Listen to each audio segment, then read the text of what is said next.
دي نورهان. الصورة دي تم التقاطها على إحدى شواطئ اسكندرية من أكثر من 22 عام.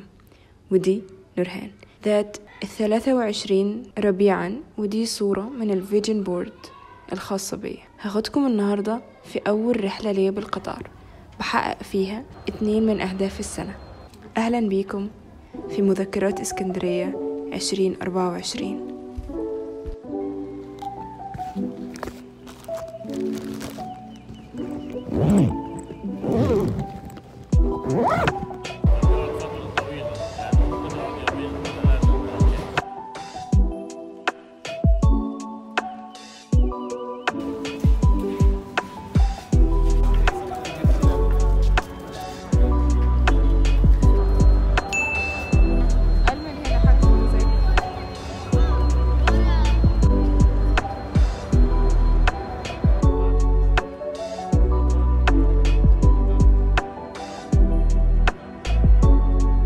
ازيكم بقى؟ صباح الخير. النهارده الاثنين بكلمكم من محطة مصر عشان رايحة اسكندرية. كنت عايزة اعلي صوتي اكتر من كده بس مش هينفع علشان حوالينا ناس، حفظا للوضع الاستراتيجي. المهم بقى امبارح كنت overwhelmed وعمالة اسأل علشان ازاي احجز القطر، ازاي اروح، ازاي اعمل كل الحاجات دي، لان انا اول مرة اركب القطر واول مرة اي محطة مصر اصلا. فحصل كده موضوع ان انا ما كنتش لاقيه رحلات على السايت لما دخلت عليهم، وكنت مسعوقه بصراحه انه ازاي ما فيش رحلات وبكره هيبقى الاثنين، ازاي ما فيش رحلات حد واثنين. فسالت تاني قالوا لي ان انت علشان يطلع لك على السايت لازم تفتحي السايت قبل ما تبقي رايحه او قبل ما تحجزي الرحله ب 72 ساعه. فانا كنت اصلا بحجز الرحله او كنت عايزه اشوف الوقت قبل الرحله ب 24 ساعة، فما طلعليش. المهم بقى توصلنا لايه، ان في واحدة قالت لي، سألت بنت كانت في اسكندرية، قالت لي ان انت لما بتروحي هناك ممكن تروحي هناك وكده، وبيبقى فيه تيكت اسمه تيكت طوارئ. المهم انا الحمد لله جيت، كنت عامله حسابي بصراحه ان انا هروح الرحله دي لوحدي وهتبقى سولو ترافل وهعمل لكم سولو ترافل، بس بابا لما جه يوصلني وكده خلاص بقى هيجرب القطر معايا، فاحنا هنروح سوا. احنا رايحين علشان انا عندي مؤتمر تبع البيئة. هو المفروض الساعة 9، دلوقتي الساعة 7 إلى 10 او دخلت على 7. واول قطر احنا حجزنا دلوقتي التالجو اللي هو القطار السريع، فهو بيبدأ من الساعة 8. التيكت درجة تانية ب 150 والتيكت الدرجة الأولى ب 215 وبس. والله قاعدين بقى لسه طبعا القطر ما جاش، فقاعدين علشان نستناه. قعدنا فوق بقى بصراحه ومحتاجناش تيكت الطوارئ، احنا جينا حجزنا الحمد لله ولقينا مكان وكده،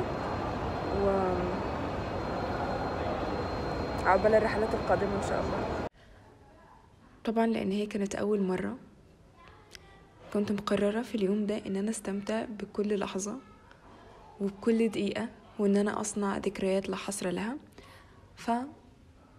طلبنا فطار انا وبابا وقعدنا نفطر ونتبادل اطراف الحديث لحد ما موعد القطار بتاعنا يجي، عشان ما ناخدهاش ونجري بقى.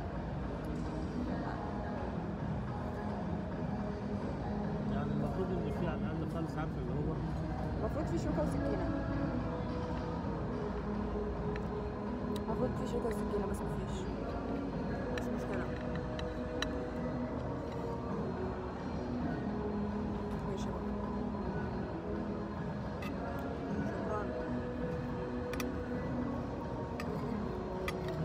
كده علشان ما تبقاش ايه.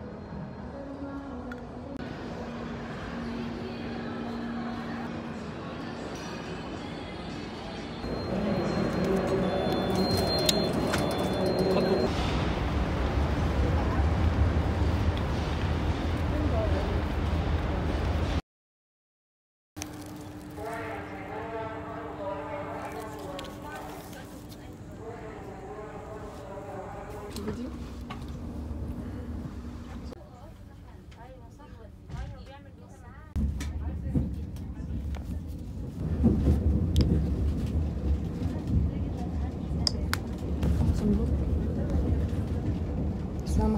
حاجة وبعدين بقى الشمس دي هتضيع الفلوس اللي انا صرفها على وشي.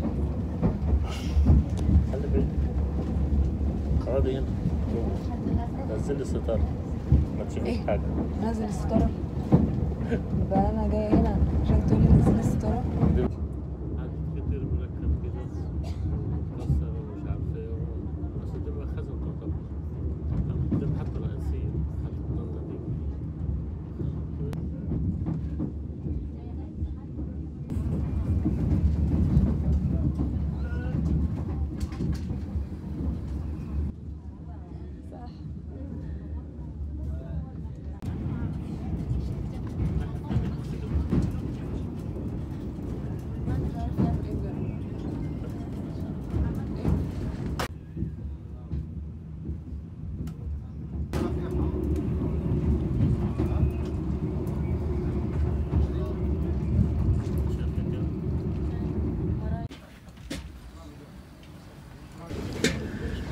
اوكي الساعة دلوقتي 10:03 احنا في سيدي جابر، بس احنا هننزل بقى في محطة مصر لسه، يعني هننزل اسكندرية نفسها علشان بعد كده ناخد ميكروباص بيقولوا عليه مشروع، هناخد مشروع او تاكسي بقى او كده ونروح على المكان المفروض اروح عليه.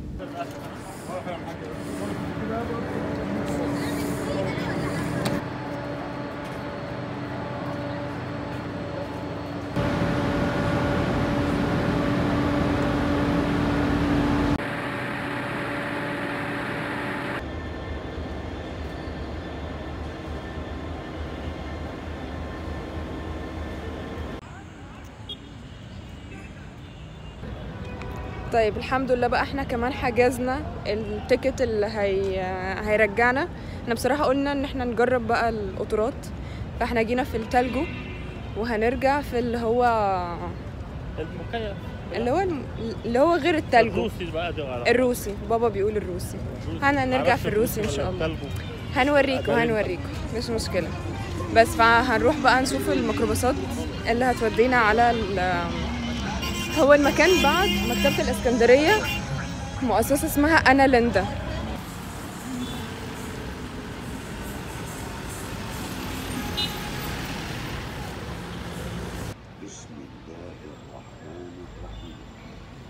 المؤتمر يستنى بس القصب ما يستناش بصراحة.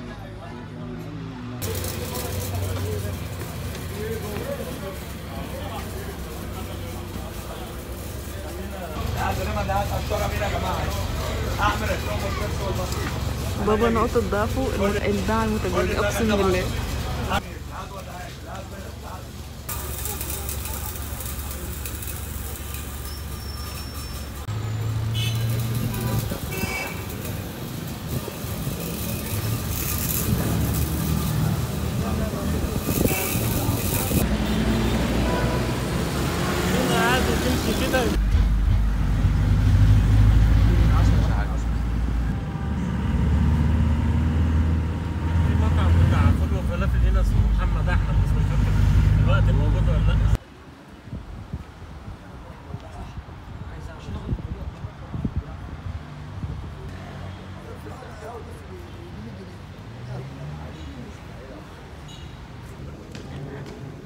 ميدت انا طبعا تهت بس مش مشكلة يعني، ولكن انا طالعة بقى الدور التاني عشان مؤتمر.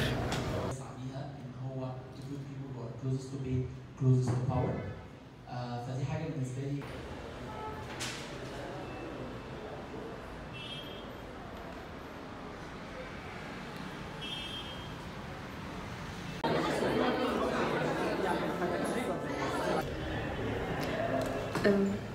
دلوقتي انا رايحه التويلت علشان ايه اتوضى، واحسن حاجه ان انا هعرف اصلي بقى المغرب قصدي الظهر جمع وقصر، وعشان بس ما نضيعش الصلاه من علينا دلوقتي لاني حتى مسكره الدنيا هتهبب، بس مش مشكله يعني. هوريكم الحمام استنى.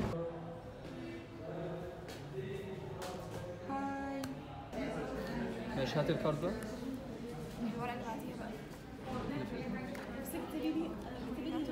استني انا ما قلتلهمش ان انت جايه، عملتها مفاجاه. هبهيبه ايه اللي قالت لي على المؤتمر. انا واخده حاجه الكوارتر الاولاني من السنه. برضو هتبقى في call for participation that will be open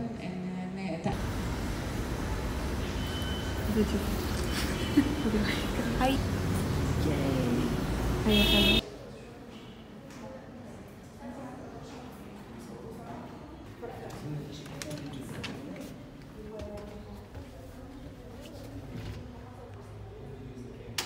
احنا عايزين نتأكد ان هو قفل كويس.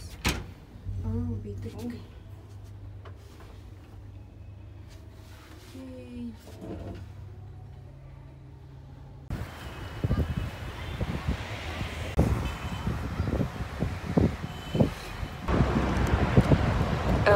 طلعت من السيشن دلوقتي هعمل لكم اوتفيت تشيك بدون الشنطة عشان يعني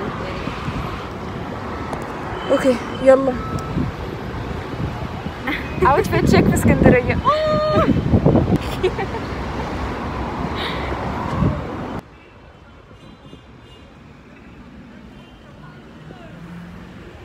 جده من شوية كان بيلعب مع الأحفاد، لازال بيلعب.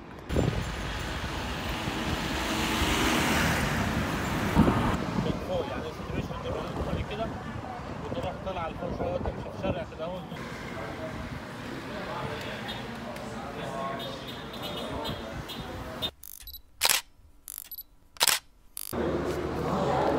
حاسه ان الطرحه بتاعتي مطقمه شويه مع الحاجات هنا، وصورت شويه صور كلكوته. الفوتوغرافر بتاعتنا. هنعمل بقى شاي اخضر ولا احمر؟ انا شربت اخضر بصراحه، قصدي شربت احمر. لا هحرق الحاجات اللي انا ماكلتهاش. قولي بدوقها كفته عمال ايديا. تسلم ايدك. ألف هنا.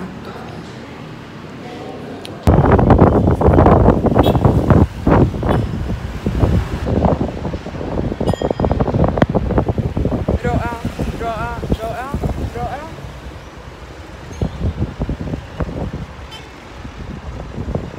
مفيش كلمة حاسة إن هي توصف قد إيه في حاجة جوايا كده different. ويعني انتوا مش متخيلين أنا يعني مبسوطة بالبحر قد ايه، لان وانا في الامارات كنت بشوف البحر من شباك بيتنا، بس لما جيت القاهرة موضوع البحر ده بقى صعب كده، بقينا بنكسل بصراحة علشان هنا البحر بيسافروا له، واحنا يعني كانت المسافة بيننا وبينه كده كده. ف انا دلوقتي شايفة البحر حرفيا من الشباك، فحاسة ان انا عندي نوستالجيا.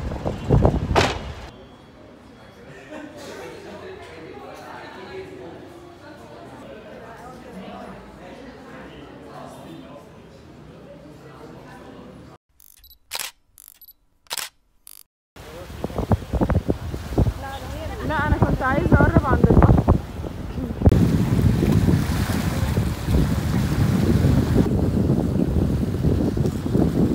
دي على طول واحده في الشارع اللي بعد منه.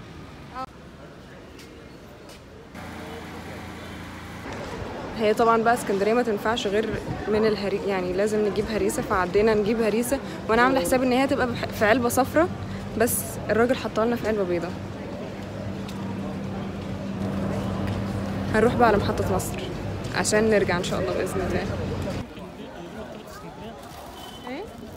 يعني ايه تبع المكتبه في اسكندريه على البحر؟ لا مكتبه اسكندريه على البحر على طول.